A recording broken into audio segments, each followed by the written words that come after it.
Okay, good morning and thank you very much for joining us. I am Iyori Folani. We thank God it is Friday. I don't know why we say that on Friday, if I remember, which is more often than not, but glad to have you with us. And well, what we're going to be looking at today, we're staying in the polity, and it is the whole budget padding controversy that's in the Senate. And without wasting much time, because I guess that there might be a lot of phone-ins on this. There just might be people wanting to contribute to it. Our guest this morning is the Right Honorable Eseme Eyibo. Honorable Eyibo is a special advisor on media and publicity to the Senate President. A fine morning to you, sir. Very good morning to you. I joined you in saying, thank God it's Friday. Indeed. Now, maybe the way to take it, everybody knows what has been happening. Everybody is seeing how this whole thing is going. But give me your overview of one of the distinguished senators starting off a whole, quote-unquote, controversy, talking about the budget padding. Let us take it from there. Well, first and foremost, this conversation is expected to be a public enlightenment, right, on what constitutes a budget, and what is padding. We must have that in the foundation of our conversation. And maybe also what constitutes a controversy. Yeah, of course, we are going to go through all of that, but I want us to take it by milestones so that those who are sucked into, the controversies and the conversations will now be able to align themselves with what are the facts. So that's what I'm going to take you through. That's a good plan. Now, by the effect of Section 4 Sub 1 of the Constitution of the Federal Republic of Nigeria as amended, it states that the legislative powers of the Federal Republic of Nigeria shall rest in a Senate and a House of Representatives. Those two houses constitute the National Assembly. Now, what is legislative powers? That is the powers to make laws. The power to make laws. Now, there is money bill, the Appropriation Act. That is a law, and it originates from this primary responsibility of the National Assembly. So budget, therefore, as you may all know, is an estimate of income and expenditure over a period of time. Like the one in our conversation here, our national budget, January to December. Now, what this means is that the MDAs, the ministry, department, and agencies of government, the ministries, would do the estimates based on the analysis of the previous year's budget and some part of the contracts or part of the projects which were not completely executed, which they want to carry forward. So the entire estimate and the issue of interventions, like this year's own, they were looking at the issues of interventions in respect of our development strategies, instead of the growth plans, economic recovery and growth plans. So now this will now be brought to the National Assembly. The National Assembly has that power, the appropriation power, to add or subtract any part or all, which in their own opinion does not meet the projection of government. So after doing all of that, this will be sent, the budget will be passed. It becomes an appropriation bill, the money bill. Then sent to the executive, the president will give assent to it. Now the issue is, if the National Assembly has the powers, to have the powers to have this, the appropriation powers to add or to subtract. So whatever they add, can it be said to be padded? It cannot be said to be padded. The only person who can pad is the person who has no powers over that appropriation, over that budget. And budget is an estimate. It may not be done 100%. Like in, I think, the 8th National Assembly, only 40% of the budget was funded. it can receive a zero sum. So budget, as a matter of fact, is an estimate. It must not necessarily be 100% funded from the history and the history and practice we've gone through over time.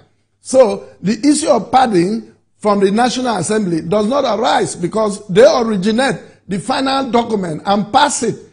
After passage, is sent to the president for assent. If you also read the president's, the press release from the presidency, which said that the National Assembly added 1.2 trillion, then the president assented to it. That does not mean that it was padded. The National Assembly added in its own wisdom and looking at the interventions in the 360 federal constituencies, in the 109 senatorial districts, there are a lot of interventions. I'll give you an example like Federal Minister of Women Affairs. They look at most women who are vulnerable, especially the ones from the coastal areas.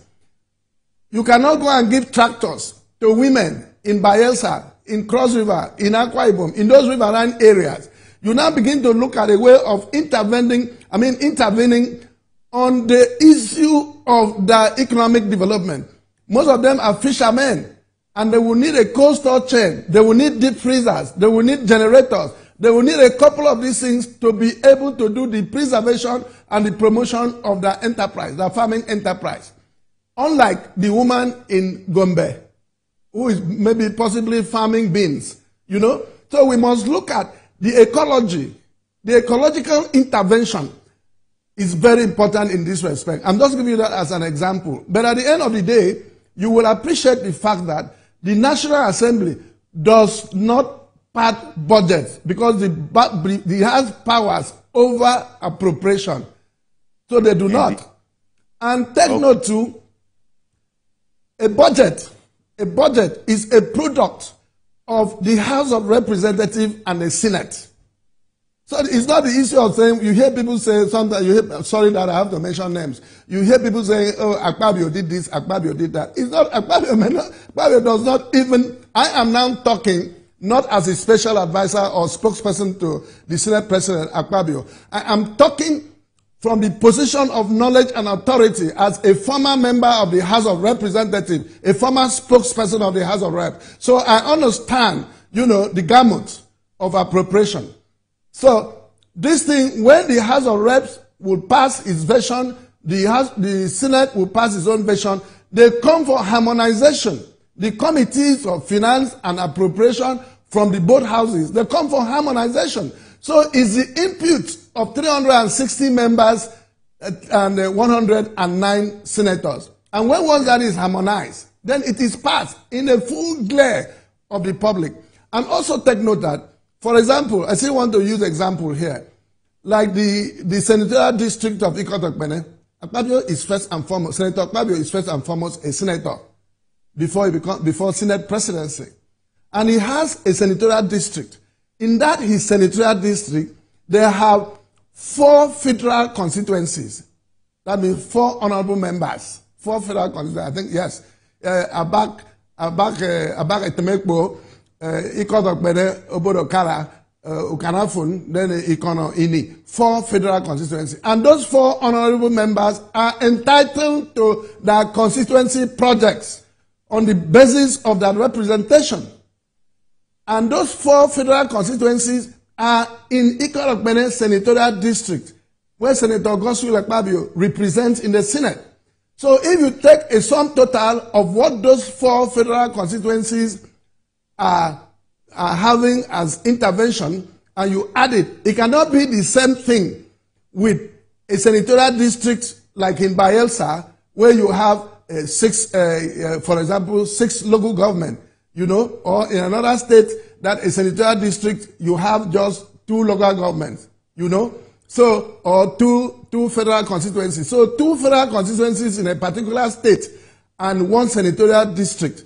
That makes it just 3 representatives in the National Assembly. You cannot compare that with a senatorial district with 1 senator and 4 or 5 federal constituencies, because this thing is done on the basis of representation. Okay. Now, House of Reps is a representation of the population. Senate is a representation based on state. It's equal, but unlike House of Reps. So when we want to interrogate appropriation, want to interrogate the budget, the question we should first and foremost ask, how much? There is no much difference between the budget of 8th Assembly, 9th Assembly, and 10th Assembly.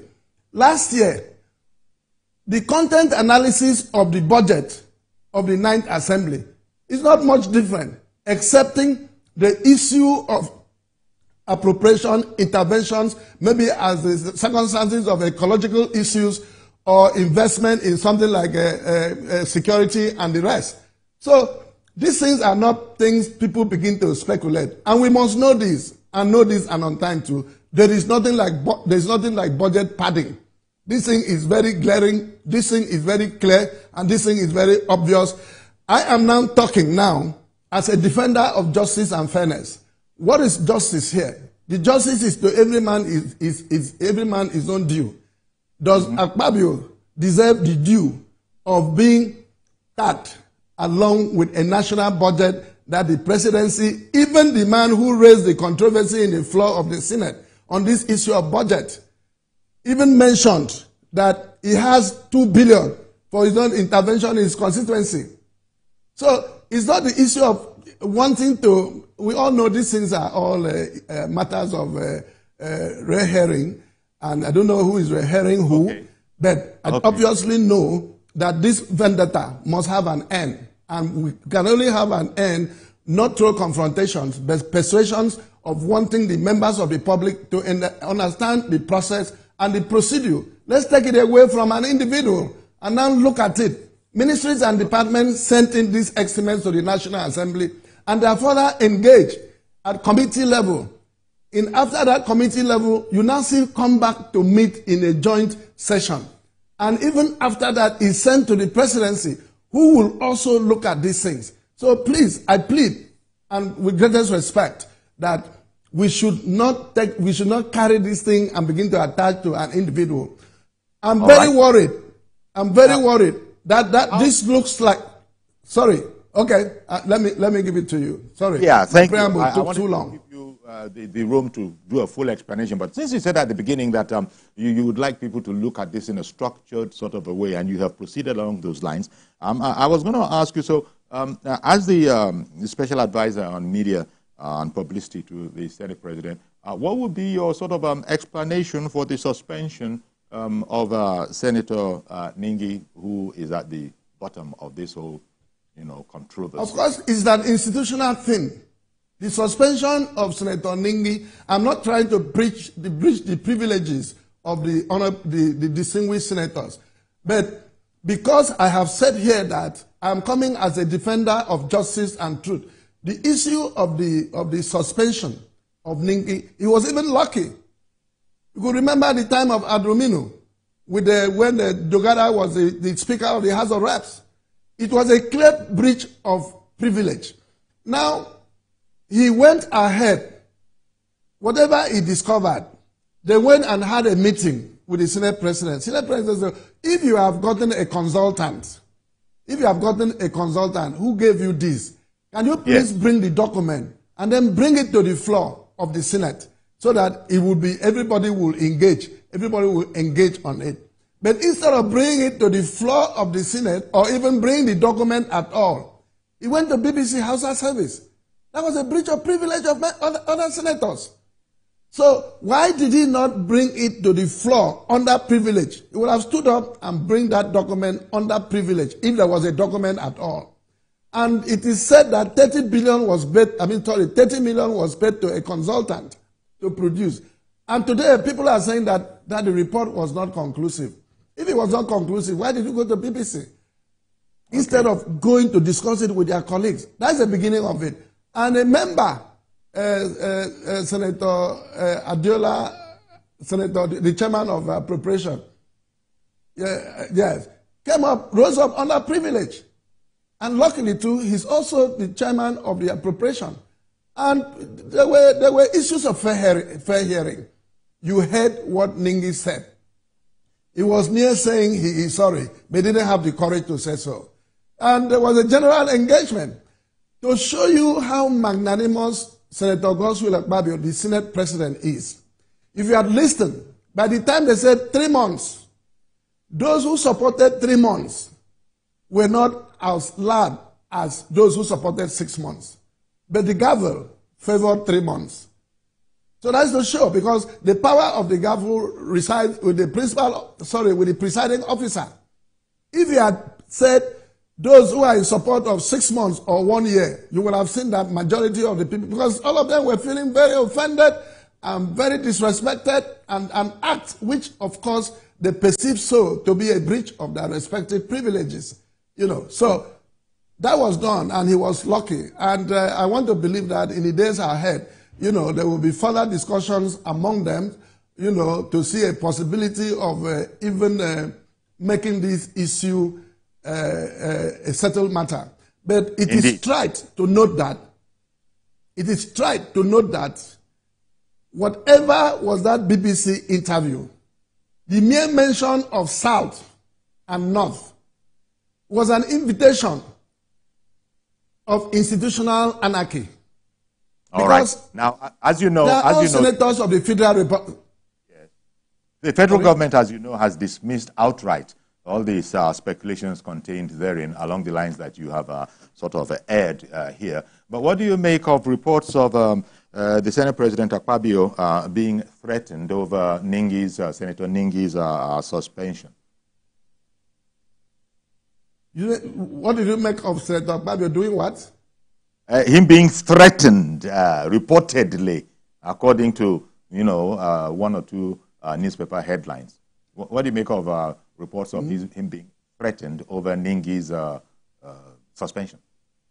Well, in the politics of that incident is the issue of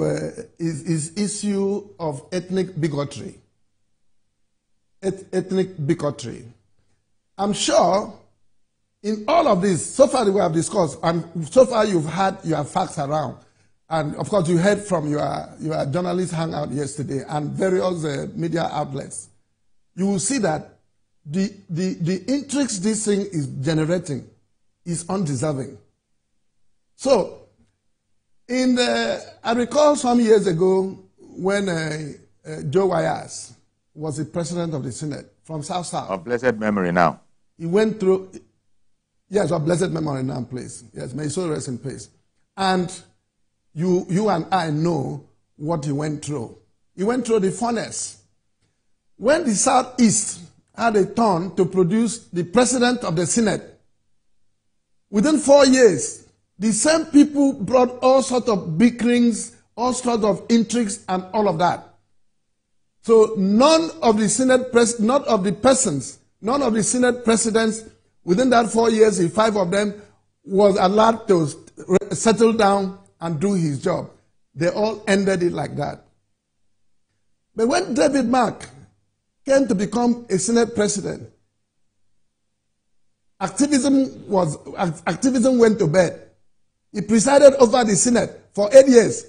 Not because he's Jesus Christ or because he's a saint, because the people who are claim that the powers of this country reside with them have forgotten that the Constitution of the Federal Republic of Nigeria in its preamble have stated that we the people of Nigeria, not we the people of the South or people of the North. And every senator in the floor of the Senate, they subscribe to an oath as a senator of the Federal Republic of Nigeria, not a senator of the South or of the North.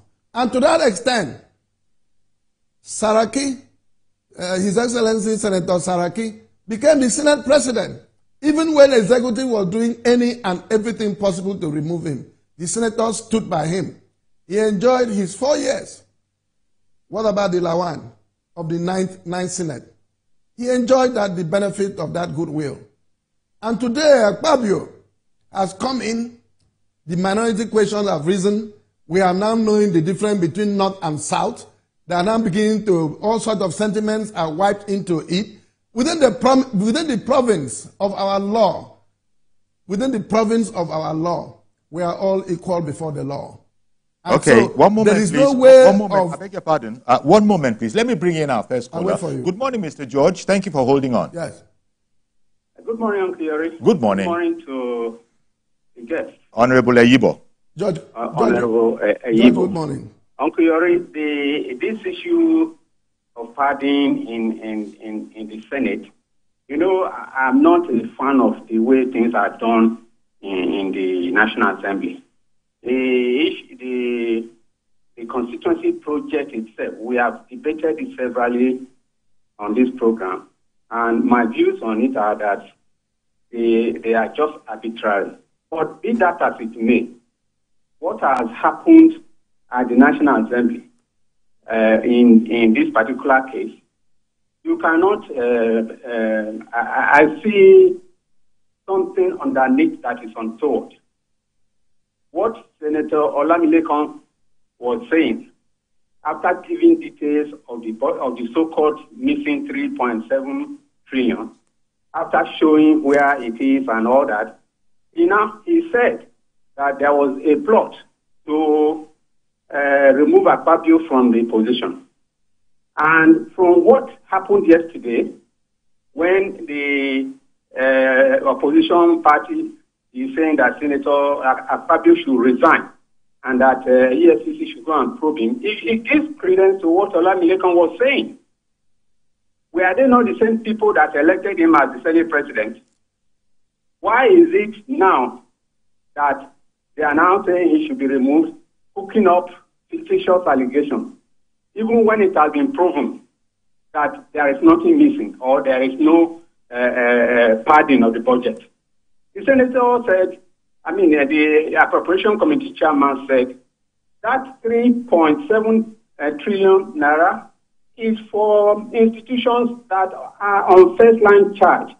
And he showed in 3 previous budgets that they are not normally reflected on the booklet. So what else?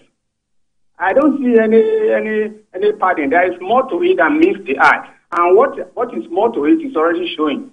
They should allow this country have peace.